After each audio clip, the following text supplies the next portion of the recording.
Hey, you guys, welcome back to the Redefining Mom podcast. I am one of your hosts, Alyshia, And I'm Kelice.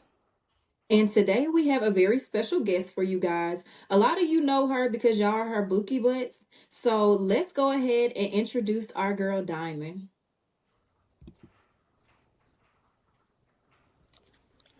Hello. Hey, how are you? We're good. Oh How my are you? goodness, your voice is so soft.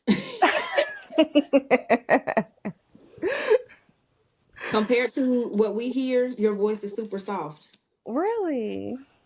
Yes, maybe it's the up north. What are y'all up north type of thing? Because y'all kind of in the same areas. Well, I That's what I'm don't know saying. because I'm from Baltimore and they rough down here. So Baltimore, you don't have that accent. I know I pride myself on that. Well, we are so glad to have you. Thank you for coming on here. Of course. I was super excited. I'm like, okay, yes, we got her. So welcome. Yes, Thank you thank you. for inviting me.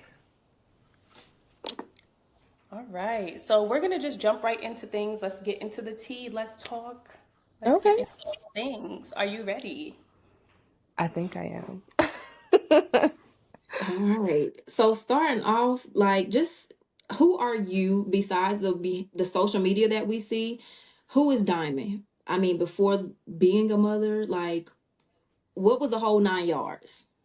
Girl, I always get nervous with questions like this because it's like for a while I remember one of like when I was in the workforce and one of like my serious jobs before I met my ex and started having kids, we were like going around the table and they were like, okay, introduce yourself, tell us your name and something about you. And everybody's like saying their name and their things and their hobbies. And I'm like starting to sweat because I'm like, I don't know.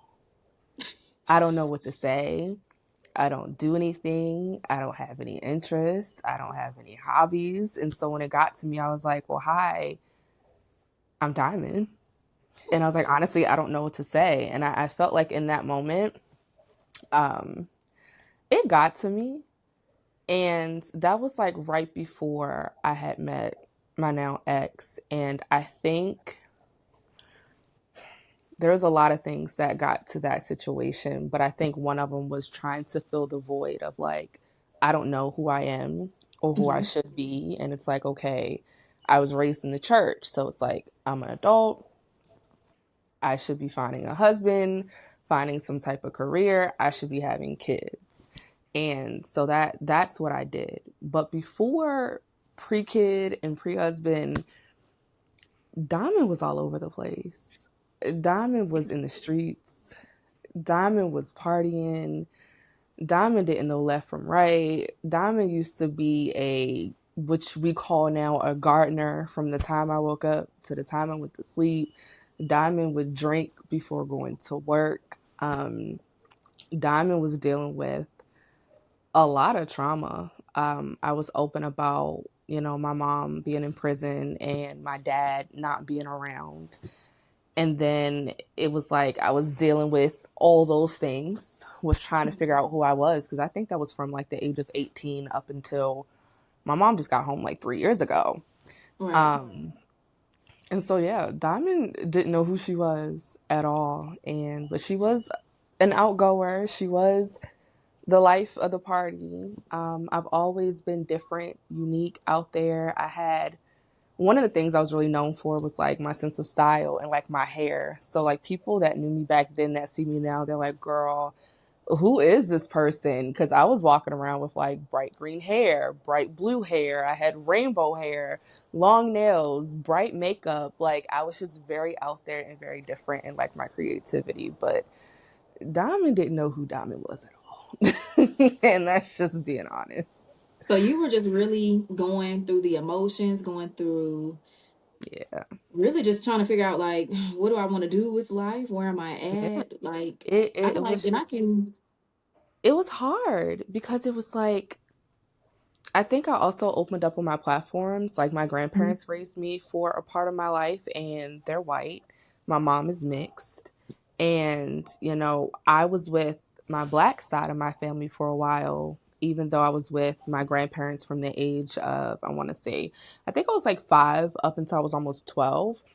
Mhm. So that is where a lot of my identity issues definitely started, because it was like while I was being raised by my grandparents and the white side of my family, it was, you can't say things like that, or we're going to change the way that you talk. We don't dress like that. We don't eat certain Mhm. things like this. Like, we carry ourselves in this manner. And it was like, okay, now I'm surrounded by primarily white girls and white people. So it's like, oh, why can't I wear my hair like that? Or, why can't I do that? Or, I was literally, no exaggeration, the only black person in my family around that time. So it's like, the family gatherings and we're out in public. And it's like, I clear as day, once I started getting to that age of like 7 and 8, I knew that there was a difference. And Right. so I would still visit my black side of my family on like the weekends or the summer. And then once I got down there, it was like, oh, you talk too proper. Oh, you're dressing like a white hillbilly. Oh, don't say it like that. Oh, you think you're better than us. Okay, white girl. And it's like, okay, I learned how to code switch and change my personality at a very young age and just conform who I was depending on who I was around. So I think that also followed me as I got older and not knowing a Most sense of who I definitely. really was. Um, so I was like, girl, I could go on and on and on. And that's why I don't think everybody realized doing my journey now and what I'm doing is, a lot of people are watching me literally discover who I am in real Most life of definitely.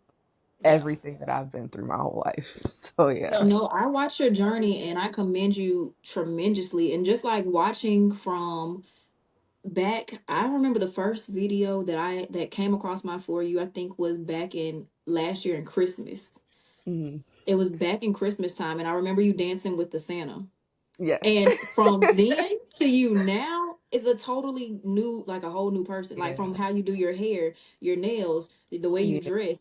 So we're actually seeing you transform. But I really feel you on the part of like growing up predominantly with the white side, and then you still have like, okay, we have this black side, and it's either Mhm. you're too white for the black people or too black for the white people. And so it's like, well, who am I supposed to be in this moment? Because if I Yeah. come over here and I say this and I act like this, they're going to look at me crazy. And it happens over Mhm. here too. And so Mhm. now that just causes this big identity crisis, and it continues into every other aspect in our life of, well, if even at home we have to figure out who we are going to be in this moment, when we Yep. step out into the world, we're going to do the same thing. Well, okay, Exactly. they're talking like this, they're acting like this, I need to do that too so I fit in, because I got to fit in at home. So I Exactly. definitely can relate because, like I said, I grew up with my aunt and they were white, and I was really like the only mixed child in our family. Mhm. So anytime we went anywhere, it was kind of like, oh, look at her hair today. Or, you got her hair like this. Or, you put her on in these clothes and you need to do this and you need to do that. So when we went Uh-huh. to school, I was like, well, it's more of African American over Mhm. here. And so the white kids are looking like, but your aunt is white and you're acting like that. Yeah. And I'm like, well, y'all don't like me on this side and y'all don't like me on this side. So at this point, what do I do? Exactly. Ooh. Exactly. Honestly, it sounds like your journey is really personal, It right? And is. it feels like this one. It just, you're coming from afar. You're coming from far, so that it's really important for you to reach where you need to be. Mhm. I have a big question though. I want to know how long, like from what age to what age were you with your grandparents? So I went them from 5 to almost 12. And Wow. I feel like, I think I read it somewhere where they were like, those age ranges are really important for development. So it's like at 5, my mom went away from prison and it was random. I was literally at an aunt's house for the weekend, and my aunt handed me the phone. It was like, your mom's on the phone. I was like, okay. I'm like, hey, mom, when are you coming back? I had fun with my cousins, but I'm ready to go. And my mom's like, I'm not coming home. And I'm like, hmm? And she's like, yeah. She's like, mommy got in some trouble. I'm not coming home for a while. And I think after that, it kind of just went blank. I can't even remember the rest of the conversation and how that went. I was getting ready for my, I believe it was my kindergarten graduation. And so my aunts, they got me together. They took me shopping to get ready for my graduation. And I want to say probably 2 weeks later, I'm outside playing and this white man shows up. And he's like, hi. And I'm like, hey, how are you? This is probably like my first time really seeing a white man. And because I'm like from Baltimore City, like I'm in the city, like Baltimore City. And he's like, you're coming home with me. And I'm like, well, who are you? Like literally the first time meeting my grandfather was when he came to pick me up to go live with him and his wife. So I'm like, not only, I think I just went through a whole shock at 5. It was like, okay, my mom is gone. I don't know for how long. And I don't think I really understood at 5, like what was really going on. And then this guy that I never met shows up and says, hey, you're coming to live with me and my wife. And then they're white. So you take me from what I've known for the last 5 years, people that I've been around, and my comfortability. You put me into a whole different environment, and now I have to change everything I have learned within the Yeah, that's last a 5 years. transition. A Yeah, at huge 5. transition. Um, were you by yourself or did you have siblings that went with you? So I was by Hmm. myself. At the time, I was the only sibling from my mom. My dad, I didn't have a relationship with my dad at the time, but I do have siblings on that side. My brother, I believe I'm either 12 or 13 years older than my brother. So my mother had him when she came home from prison. So I was just solo. Oh wow. And what age did she come home? How old were you? I was 11 going on 12. Wow. Yeah, Wow. Oh my yeah, goodness. yeah, That's a lot. You've been through a lot. yeah. Because then Been after that, I think she was only home for 12 till I was 18, and then she went away again right after my high school graduation. So yeah. okay. Okay. Mhm. No, that's definitely a lot. That's all the reason why you really got to make Yeah. it Hmm. because you've been through it. Yeah. So the Yeah. end of your story has to be one for the books. Girl, I'm telling So, question: So Did let's really jump. Oh, one question I have? So, with the relationship of like your mother not really being present, just because I know kind of how that is, do you feel like you. that affects, or did it Yeah. affect in any way your parenting? Like, did it make you hesitant to like have girls, or Absolutely. just because I don't, I tell everyone like it's one thing to have like a Absolutely. mother figure, but not having your mom there in those important stages of your life, it's another ball field. It is. It is. And so, so many things go into that. Because even just like the whole fact of like a mother figure, I feel like I've had women in my family that were there for me. But I can't say, even in my adult years, I never had a woman that I looked up to or that, I went to in confidence or just any of that matters. So it was a few things. It was like once I found out I was having my daughter, yes, I absolutely got nervous because I was like, dang, will I be able to give her a healthy mom and daughter relationship because I didn't have one? And then I wound up getting 3 daughters. And then the other thing was kind of like once I had my kids, because of how absent my mom was at certain parts of my life, I feel like I had a unhealthy attachment where I would start feeling guilty if I wanted to do things for myself, if I wanted a break, if I wanted to go on a trip and be gone for a couple of days, if I wanted to drop them off for a babysitter just because for a few hours, like I felt guilty. I felt like I had to be there every single second to every single moment and that I had to devote myself to my kids because I felt like if I didn't, then oh God, I'm a bad mom. Right. Like, how dare I want to have a life outside of my kids because of that sense of abandonment that I had with me and my mom. So, definitely, And I think a lot definitely of it us did. are going to be able to relate what's to the that. relationship like with your mom now? Yeah. What's the relationship like with your mom now? I would say it's better. I feel like no relationship is perfect. I Hmm. feel like you go through your ups and downs, but my mom just came home 3 years ago. And Mm-hmm. so some days we're good. We're awesome. It's cool, but it's also we're learning each other as adults and not really the dynamic of like mother and daughter. I'm your superior. I am your mom type of role. It's more so of like, hey, I'm about to be 30 soon. I have kids. Like, I'm a full adult here. We need to learn each other because Right. I have to learn my mom as an Mm-hmm. adult. And then, of course, still kind of getting over some of them traumas of like, there's days that I have. We just had a moment, truth be told, last night where I was just like, listen, I'm still doing some healing, or moments where I feel like, oh, you owe me Hmm. because you were absent. And because of you, I went through this. And because of your choices, I went through that. So in this moment, you owe me. Like, you Yeah. owe me that, at least. And I'm just like, I literally took a break from therapy, I think, for the last 2 months. And after like me and my mom's conversation last night, I was like, where's my therapist? Because like, maybe I need to look at myself and like clearly there's things that I still have not healed from. Yeah. Um, but I would say our relationship is way better than what it was, definitely. Yeah.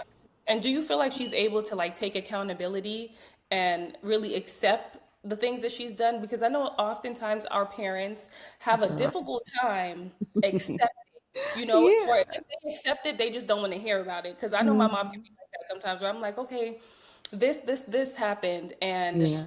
this was an issue for me. And she's like, I know, but I don't want to keep hearing about it. Well, if it's Uh-huh. still bothering me, you might have to keep hearing about it. Exactly. So I think on one end, she does take accountability. She's very accountable and, she has apologized for her actions and what she's done. But I'm very self-aware and I'm very open-minded. And I also realized like my mom went through things that I couldn't have even imagined in her childhood, way worse than what I've been through. And so a lot of times I'm like, she did the best that she knew how. Yeah. Um, but without excusing like, hey, because I also went through things and I was able to choose differently. So it's like the balance between, hey, I understand you went through something, I have sympathy, but also like we all kind of have choices at Yeah. the end of the day. So definitely accountable, sometimes still stubborn, but Yeah. I would say she's definitely accountable, yes. That's good though. That's good. Sometimes we have to remember that our parents aren't just our parents, that they're Yeah. people as well. They're people. That's Absolutely. Because I'm like, sometimes it's hard for me to be accountable for certain things. Like, and that's okay. but we're gonna segue into the tea, Oh, yes, right? ma'am. Okay, let's talk about the tea. How did you meet are you guys divorced yet or you guys are in the process of getting divorced? So we are still in the process. I'm hoping that it will be finalized way before the new year. That was a on that one. Mhm. How did you Girl. guys meet? So we had met at a job of mine. I used to work at like this storage unit place, and he is also a business owner. So he's a firefighter for where we live at, and then also a business owner. And Okay. he needed like a parking spot and some storage. And I would say the first day I helped him out, he rented out the space. And I think after like the first week, I could tell that he kind of had eyes on me, flirting a little bit. About a week, I think a week or two, he finally was just like, can I have your number? Can I take you out? And I was just like, that phase of my life was, again, mom was gone, dad not in my life. I had just got out of an abusive relationship. Um, and at first, like, just being honest, like, I knew he was older. I just didn't know by how much Mm-hmm. older. So I was like, you know what? He got this big truck. He keep pulling up in this Corvette. I'm about to have fun. I'm like, I'm young. I'm stressed out. I don't know up from down. I just want a good time. He had a motorcycle. I'm like at this point of like thrill seeking. I think I was 20 going on 21. So it's like, yeah, why not? Let's just go out, have some fun. And what I thought was just going to be fun quickly turned into like, no. I want to actually date you and I want a family. But what I didn't know, there was a lot of things that just weren't um, revealed to me, or things that just weren't truthful at all. But we met, we went out. I think our first date was something slight. I think we just went to like the movies and went and got like something quick to eat. It wasn't even nothing fancy.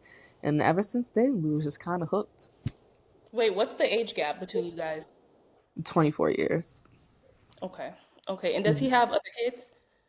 Like Yes, so he has two other than older your girl? daughters. Two Okay. older daughters. The oldest, we are actually the same age, and then his youngest is 4 years younger than me. Okay, okay, Mhm. okay. And what's your relationship like with them? Currently, me and the oldest actually became closer than what we were throughout these whole 6 years, 6 to 7 years. Wow. Um, yeah, I had a close relationship with his youngest, but I would say towards the middle and end of our marriage, that kind of shifted. Um, and I think that's just something personally on her and her Yeah. personality and just what she has going on. Now, the oldest, me and her throughout the whole relationship and marriage, like we did not really see eye to eye. You could always tell there was like some type of like weird energy or weird tension. And it wasn't until I left that me and her was able to actually have like a conversation as like peers and Hmm. adults, because I realized how difficult it could have been seeing your father with somebody the same age as you. Yeah. I was never ignorant to that, but I thought maybe after years of them kind of getting to know who I was and my personality, that that could have made our relationship just a little bit better or easier. I'm like, we didn't have to be friends, but I'm like, dang, can we just respect each other and not have any type of weird energy? Um, but at the end of the day, it wasn't me, it was him. And their relationship with their father was already messed up before I got in the picture and I didn't know. So it's like you throw that on top of, oh, now you're with somebody who's the same age as me. And then not even that, now, their dad didn't grow up in the home with them. Their parents were never together. So it's like, again, because I'm always thinking about other people and other people's experiences and other people's feelings, I'm like, I couldn't imagine what they were feeling watching their dad create this life with someone who's young around their age, but then having these children and being in home with them and essentially creating a life that maybe they thought they should have had with their fathers. So there was just a lot of things that kind of mixed into that relationship. For a while, we could stay respectful, but it was always weird. Towards the end, it was just like, mm-mm. Like we would start fussing. Everybody wasn't getting along. It was she said, he said, and we didn't want to go to certain events because we all didn't want to show up in the same room. Like everybody knew it was going to be weird if all of us were in the same area. So I would definitely say it's just crazy how after leaving, a lot of good things happened. And one of it was, again, that relationship that I had with his oldest changed completely, like completely. Like we were like, oh, we might actually like each other, Oh my like goodness. type of energy. Does she have a So, relationship with your girls? so their relationship, she lives out of state, Mm. so they don't. My girls don't have the closest relationship with their sisters. It's more maybe like around the holidays, maybe randomly once in a while they'll talk to them. It's not really the closest relationship, which I never really felt any type of way because I'm like, they're grown, they're in their 20s, they're trying to figure out their life, like eventually they'll have a relationship with their sisters if they want. They know it's an open door as long as there's respect, going around. So yeah, but they're not like the closest, no. Okay, okay. So now my question for you, because this one I really want to know. I really Mhm. want to know. I see that there's a lot of things going on. Like you post some of the things that he's doing to you on social Mhm. media. Yeah. Whew. How are you able to keep your composure? Um, and everybody wanted to know that, and I think what I tried to explain to everybody is like, it's new for y'all, but it's not new for me. It's just that I'm sharing my life. I've been with this person for 7 years. I've learned how to try to keep my composure or not crash out. Or sometimes I did crash out, but I just didn't show that side. And so it was just like, okay. But a lot of times, especially towards the end, I think people don't realize, especially with a lot of women, when we're ready to leave, we've been left. So when I was getting ready to actually physically move out of the home, I was just over it.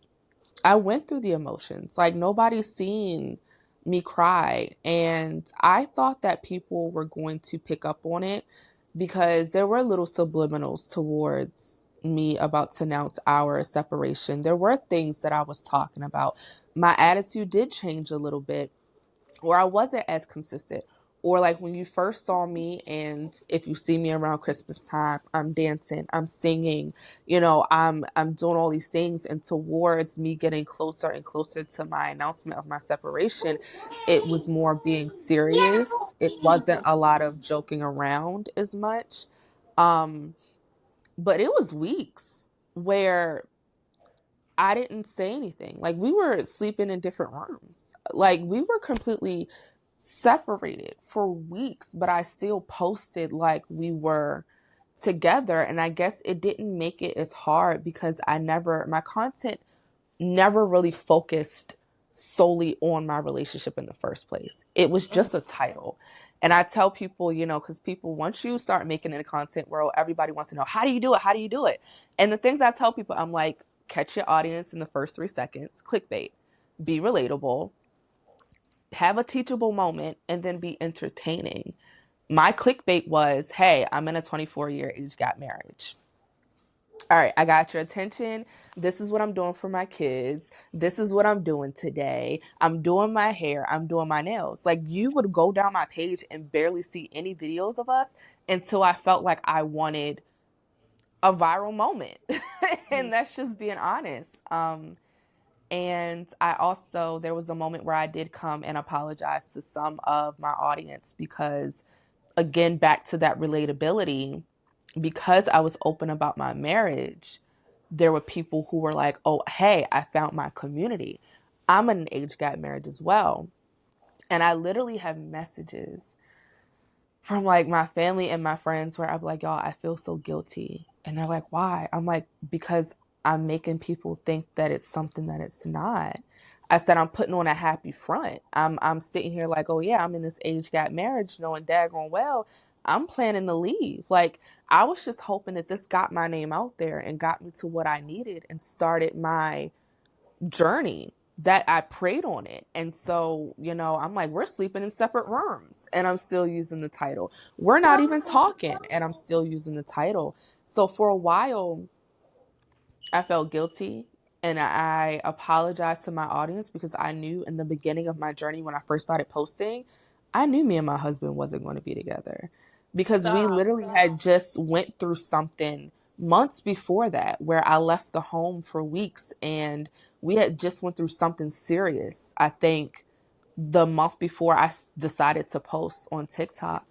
Um, and so I knew from like day one, and even his mom would make jokes. I remember we were all on the phone and I told everybody that I started doing TikTok and I think I got like the 10,000 followers or something. And his mom was like, because they call me Nikki, his mom was like, yeah, Nikki, get those brand deals so that you can leave him. And he was like, you gonna leave me if you get rich? And I'm like, oh, no, not gonna happen. But it's like, yeah, when I started my content journey, I already kind of knew in the back of my head that like, but I went in with a mission. I went in with a prayer. So it's like by the time I announced it, it was like all my emotions had already I went through the crying, I went through the depression, I went through the yelling. So it was like, while he was doing these things, it was like, this is a new person to y'all because this isn't who I presented to you guys, but this is no one new to me. Yeah. So that's how I was able to just stay like calm in the moment. And I also feel like, because a lot of women will constantly come to me that's also going through similar situations, like, how did you know it was time to leave, and this, that, and a third. And I tell them, I'm like, if you still have a lot of emotion behind it, if you are still yelling, fussing, crying, trying to prove a point, it ain't your time yet. And just wait it out, because you'll know. I literally woke up one day calm, and I was just like, I remember the conversation. We were in my makeup room and we just got done having a heated argument. Um, and he was sitting there, the girls are in bed, and he was like, basically, if you're not willing to fall in line, then we just need to separate. And I looked over and I was just like, okay. I was like, okay. And that was it. And then after that, I guess because I was just like, okay. And I went back into the guest bedroom, and I guess he didn't think that I was serious. I guess nobody thought I was serious, because I literally was just like, okay. And that's why I never understood why he didn't think I was going to leave. I said, we sat there that night and you told me either I fall in line or we need to separate. And I told you, okay. Like, I meant it. I had no emotions anymore. It was just like, whatever. So once he started doing things he was doing, ripping the pictures off and going in my room, I was just like, all right, let's just speed this You up. see, Get me out of here, please. I probably Mm. missed that part because I don't know what led up to I don't know what led up to the separation or what led up to you feeling like, okay, enough is Nobody enough. knew. The conversation Nobody happened, saw it yeah, but coming. Nobody knew.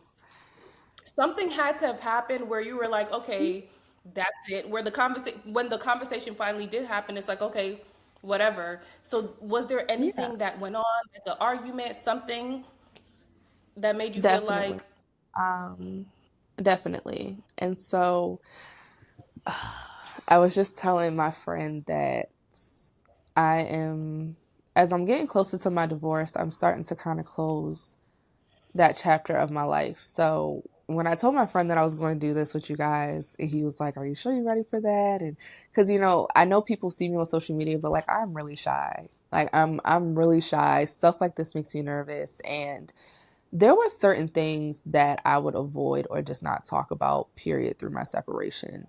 And that was because at the end of the day, I wasn't trying to paint him as a certain person, and I wasn't doing this for clicks or views. Like, I honestly was just sharing my life. I didn't think, when I announced my separation, I did not think that it was going to go the way that it did.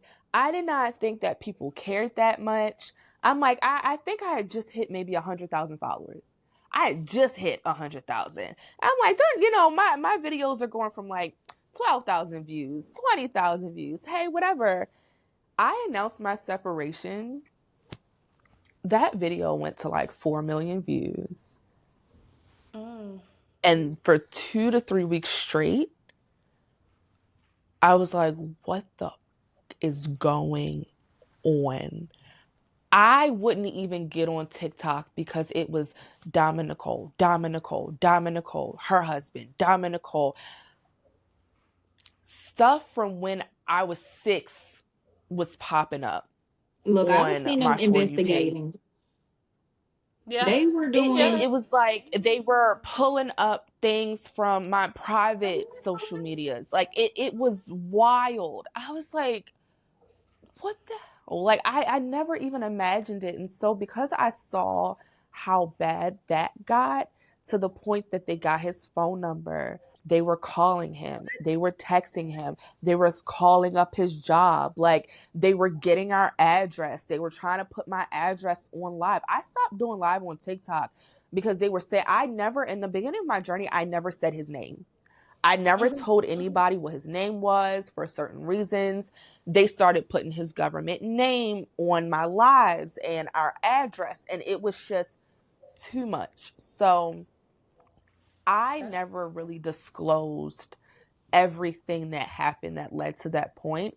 I would give little subliminals, I would try to give hints, I would talk around it. But I told my friend that I wanted to go into this with honesty and just kind of let this be the step of me closing my chapter.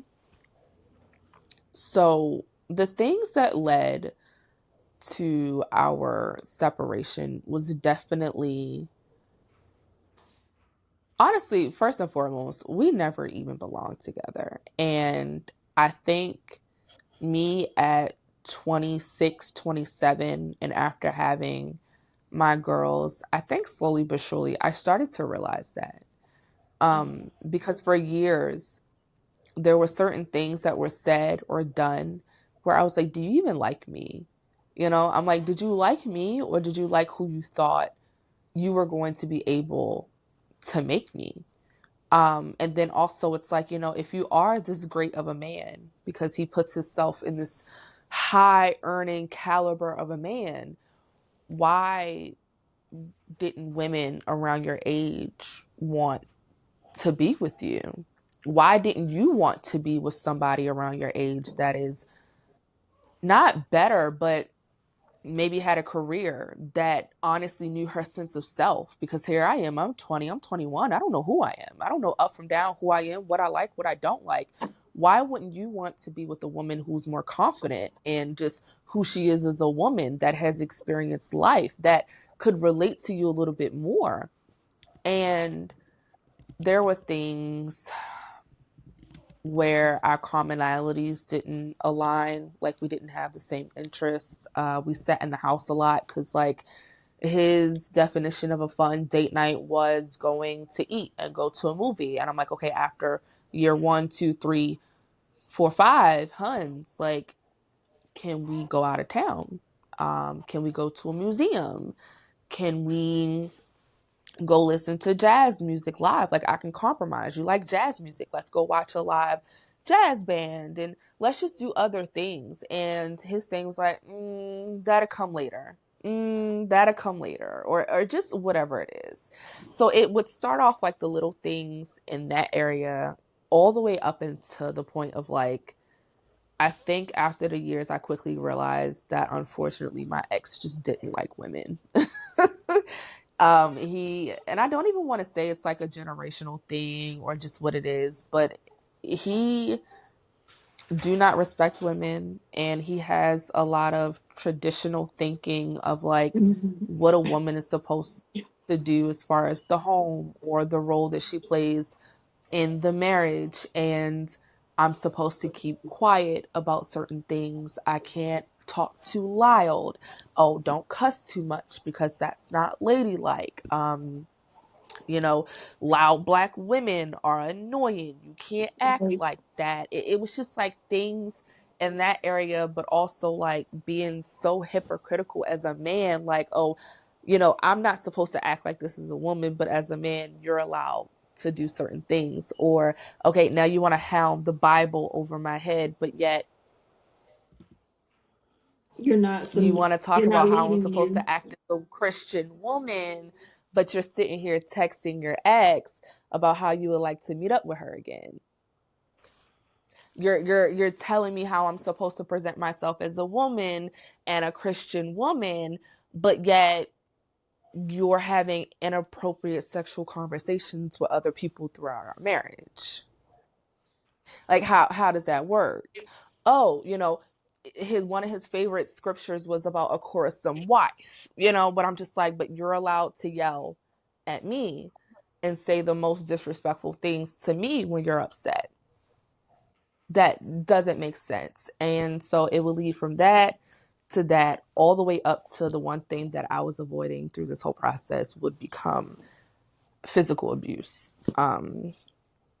That was definitely a determining factor. It didn't happen often, but if a situation got really escalated, it would lead to physical aggression. And the month before I started TikTok, we got into like a really bad physical fight in front of the girls. And I had told myself that that would be the last time that they ever witnessed anything like that, or that I put up with anything like that. And so I think in the back of my mind, I knew in that moment that it was kind of over, but I also knew that like I didn't work in 5 years. Mm-hmm. And I have 3 kids. One of them, she's not even, did she even turn one yet? Either she had just turned one. I didn't know what to do. I knew that the world was very expensive. I was scared to be on my own. And so literally we were coming home from a little like staycation. We went to Great Wolf right before Jewel started school. And I put together this little video of us at Great Wolf, and we were riding home. And something was like, you're going to post on TikTok. I never thought about it. It was never a thought. I didn't have a plan. So, you know, when people come to me and they're like, do I need this camera? And do I need that camera? And how did you get started? And I'm like, if you Maybe just want it, use what you got. you're just going to do it. You're going to use what you have, use what you know. Like, I didn't ask people anything. I watched different videos. I looked up other mommy creators and I saw what they did and how they edited. I knew the videos that I like watching. I'm like, okay, it's school time. I see it's trending, making lunches and stuff like that. Morning routines. That's what I'm going to do. I'm reading all the hashtags. I'm like, this is what I'm going to do. And as I kept doing it and it started getting traction, then I would reach out to other mommy creators like, hey, I'm doing this. I'm getting traction. Like, you know what I mean? It was like, what about the back end of stuff? How did you get the brand deals? What is an agency? But I'm like, if you really want to do it, I don't care if you have a BlackBerry. You gonna figure out how you gonna post, and that's just the end of it. So it was just like that car ride home. I posted that Great Wolf video, and I said, "You're not gonna stop. You're gonna figure out something to post. You're gonna post every day, and you're gonna become a small creator." That's what I told myself. I'm like, I just want to make a couple $100s a day. I just want to make maybe $1,000 a month so that I could potentially have something that I could save up and put to my name to the side. Um, and so when that physical fight happened and I told myself and made a promise to myself that that will be the last time, when that type of aggression started to show itself again during my content creating journey, I told myself that I have to keep my promise. And so we were arguing. I want to say this had to have been around February, I think. And at this point, we were already sleeping in separate bedrooms. Like, we already were like, this ain't happening. I'm already sleeping in another room. But like we were still coexisting within the house. And of course, there was still a small part of me that was like, okay, make this work for as long as you can, because again, you don't really have anything to your name. You don't have a plan. And so I forgot what the argument started over. I think it was something simple like I forgot to clean out the vacuum. And that's when you really know that a person just really doesn't like you, because it's the little things that can start the really big arguments. And because I didn't clean out the vacuum, he started talking to me in an aggressive manner, in a very disrespectful way, like always. And I was holding a plate because I was feeding the girls lunches, and I think I had like a toaster strudel on the plate, and I was about to eat it. And I think I literally told him, I was like, look, I'm over this. It's always a lecture with you. I can't take it. And he walks over to me and slaps the plate out of my hand. And my food goes on the floor. The girls see the aggression. My ex is like 6'4". I'm 5'4", okay? So you can just see him like hovering over top of me, like stating his dominance. And I got so mad to the point that I had to hold myself back, because I knew in that moment, if I reacted, it wasn't going to be good. Mm-hmm. And that was literally the last strike. It was like I walked away and I was like, you know what? I had to keep my promise. And so I think that same night is when he came into my room and was like, if you can't fall in line, then we need to separate. And I was like, okay. I think that's so And that's crazy when because everything began. I think I think that's so crazy because am I your wife or am I your child?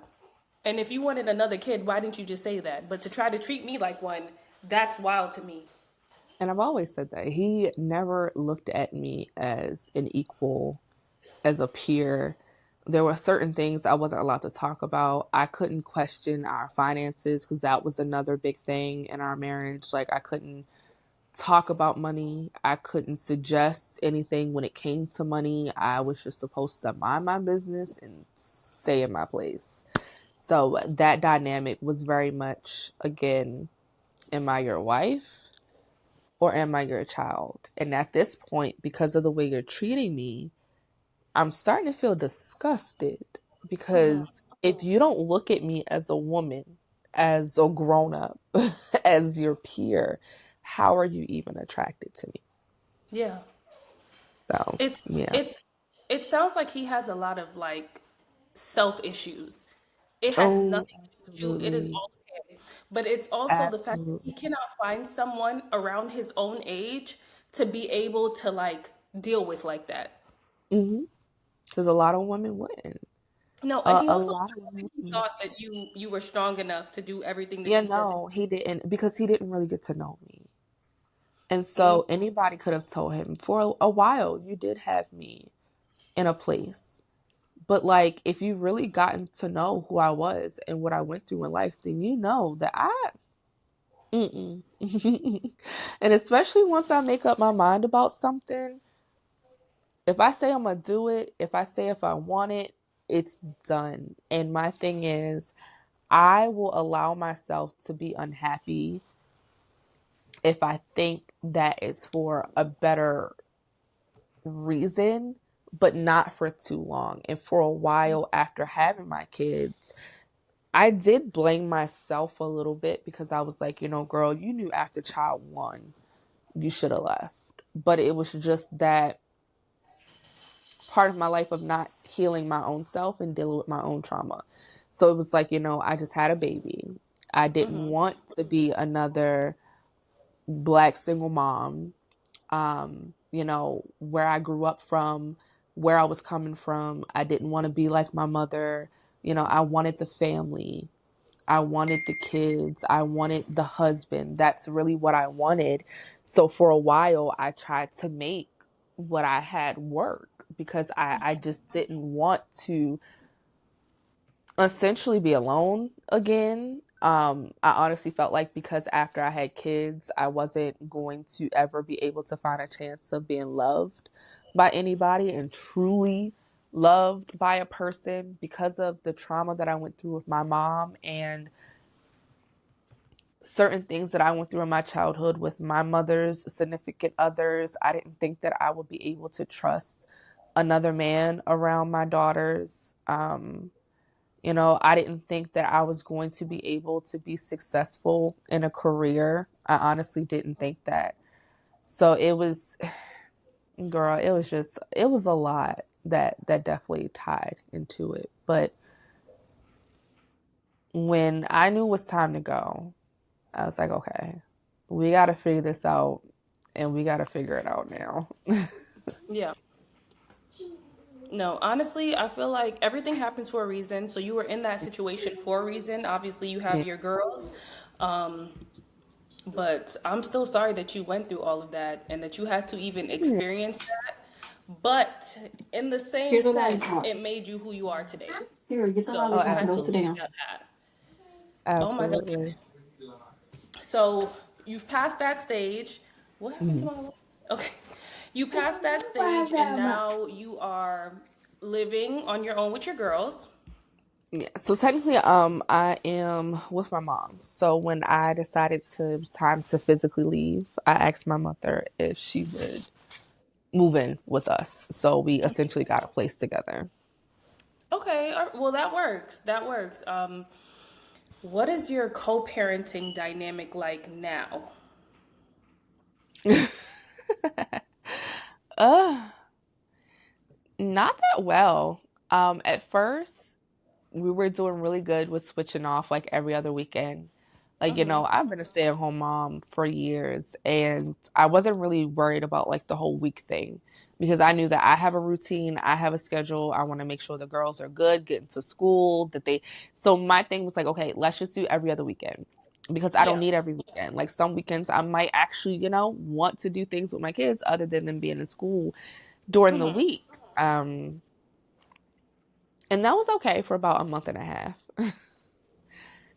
And then it started to slow down a little bit. It was like, oh, my work schedule, or oh, this, or oh, that. And so it started to slow down for some months, and it started to be like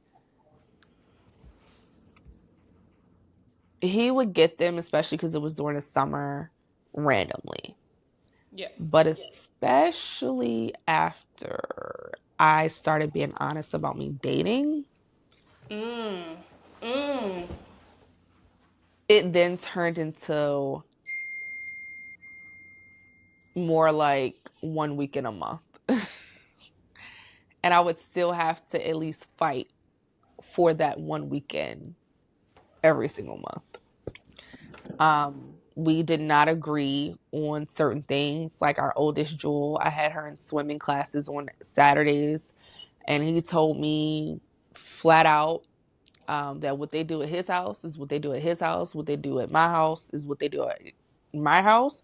So he said if he was going to have them on the weekends, that he was not going to not do what he had planned and take her to swimming.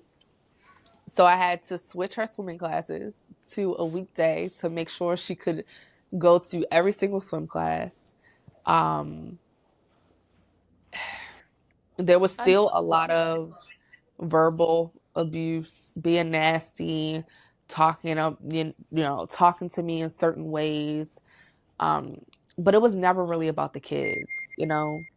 Like our co-parenting was never really about the kids. Like even if the kids were with him for a weekend, I would prepare myself because I would be getting text messages and paragraphs about like what I did wrong in the marriage and how I could have changed things in the marriage and what I'm doing, sharing my business to the world is wrong and all this stuff and just how no man is going to love me, no man is going to want me and just all the things.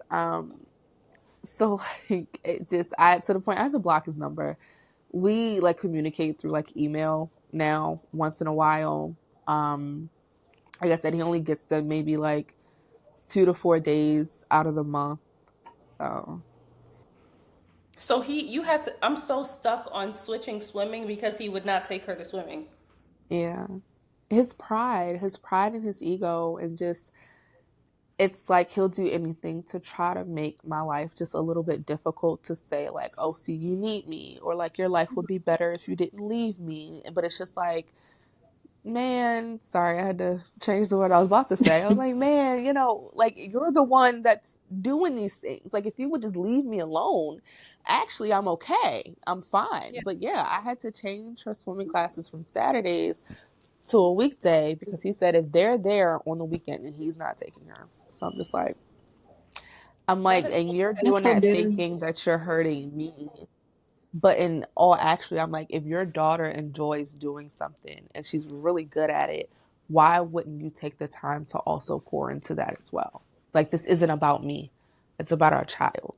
But he, for some reason, can't separate the kids from me.